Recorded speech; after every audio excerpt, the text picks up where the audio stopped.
Yavrum o tarafa git. Size bir şey anlatacağım. Bilmiyoruz. Çıkmaktan arka tarafları dinliyorsunuz. Karpuzun Filistin'in sembolü olmasının bir sebebi var. Onu da bugün sizin üzerinize çizdiğimiz Filistin'in bayrak renklerinden anlaşılıyor. Hangi renklerimiz var?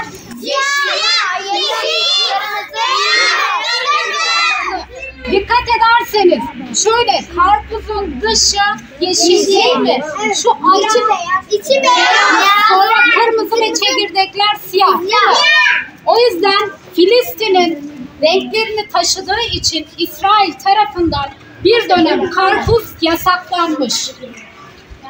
Anladınız mı? Orada karpuzun satılması, onların yemesini yasaklamışlar. Biz ne yapacağız bugün? Boykot ederek onların ürünlerini almayacağız. Bakıyorsunuz marketlere giriyorsunuz. Marketlerde ne var? %50, %60 indirimler oluyor. Değil mi? Amaç ürünlerini aldırmak size.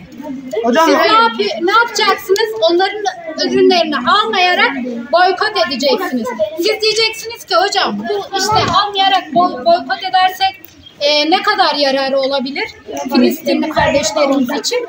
Çok yararı olacaktır. O yüzden biz marketlerde kendi ürünlerimizi alacağız. Kendi ürünlerimizin kodu ne? 869. Arkasına bakın. 869 kodlu olan ürünleri alıyoruz. Boykotlu ürünleri almıyoruz. Anlaştık mı?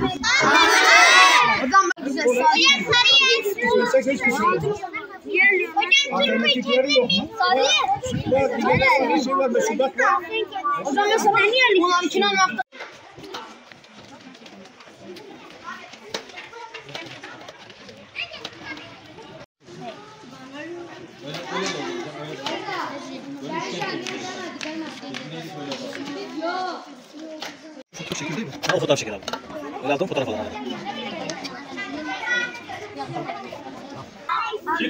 Bak o tarafa geç.